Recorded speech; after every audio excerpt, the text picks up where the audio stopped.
All right, good afternoon, CFM. This is time for our Thursday workout. Let's begin with 3 minutes on your choice of cardio machines to start off with, and then we'll go 2 rounds through the following warm-up sequence.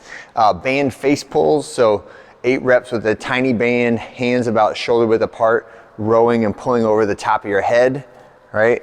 And do better than I just did, but try to get your arms all the way to the Superman or the Muscle Man position, or more or further behind your head with the elbows at about 90 degrees, okay? Then we're gonna do PVC pass-throughs. So this is elbows straight, going over your back down to the small of your back without bending your right arm as I am right now, right? And then next one is some plate halos. So this is just, again, another shoulder warm-up. So we'll start with the plate like in front of your face, and it goes in a circle around your head, and then back the opposite direction for 8 reps on each side, and then finish with some grasshoppers. So that'll be from the plank position, and we're reaching the elbow to the opposite knee, or the knee to the opposite elbow when you do that, okay, for 20 total reps.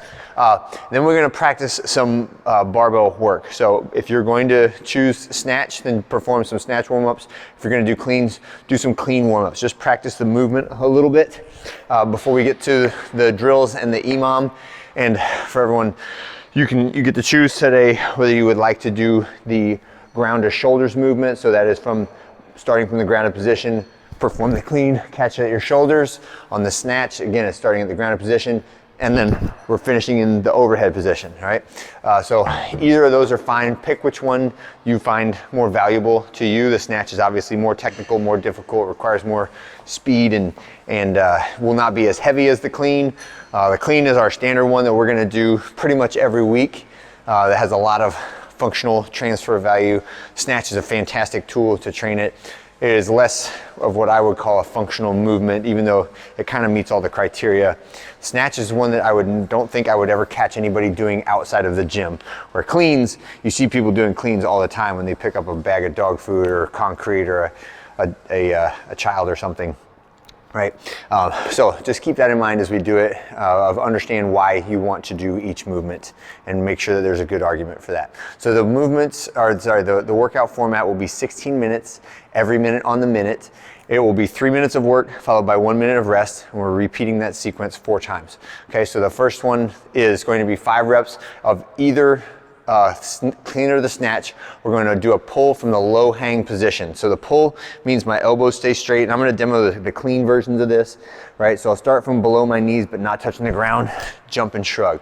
So I've got to make that bar go around my knees, I make my knees go around the bar. So at the bottom, my knees are over the top of the bar. As I pull past my knees, they're going out of the way of the bar and then going right back underneath to establish a good, efficient, and balanced jumping position, okay? Next one will be 3 reps of a high pull followed by 1 muscle version of whichever exercise it is. So the high pull, same thing, low hang, not touching the ground, but below my knees. High pull up to my collarbones and back, whether I'm doing the clean or the snatch, 1, 2, 3. And then on the last one, the 4th one, you're gonna do the muscle clean or the muscle snatch. Muscle clean or muscle snatch just means there's a single hip extension and the bar travels up the rest of the normal path through the force of the arms and whatever momentum you built at the hip extension, okay? So we are not pulling back underneath to catch it as we would in a power clean or a power snatch. The last minute, the 3rd minute, is 3 reps of whichever movement, so cleans or snatches. So again, the only rule on this is whichever one you pick, stick with that for all the drills. Stick for that for the whole 16 minutes. Don't switch in the middle, okay? That'll be the first 16 minutes. After that, we can put the barbells away and we have a partner workout that is a multi-component I go, you go, and it's for max rounds and reps, right? And the magic number here is 12, so it's 12 minutes and everything is 12 reps. And you're gonna switch each time you do 12 reps. So the first one is 3, 2, 1, go. First partner does 12 American kettlebell swings. So that is the full overhead position, right? So from the hips to the kettlebell in the balanced overhead position. In that overhead position, what we'd like to see is the handle of the kettlebell stays in line with your arms, right? So in other words, what I would not like to see is the kettlebell being sideways like that or hanging down from your hands. It should always be following the arc of your arms. There should always be centrifugal tension of the kettlebell as it's pulling away from your shoulders. All right, so you do 12, partner does 12. And then the next one is burpees. I don't think I should do this, right? I can do it one arm burpee. 12 burpees, okay?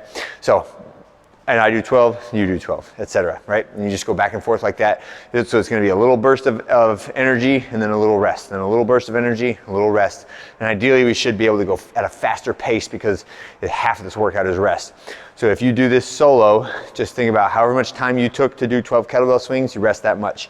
However much time you took to do 12 burpees, you rest that much. Okay, just go back and forth between those two for 12 minutes for as many rounds and reps as you can get. That's it for this Thursday. I'll see you guys on Friday.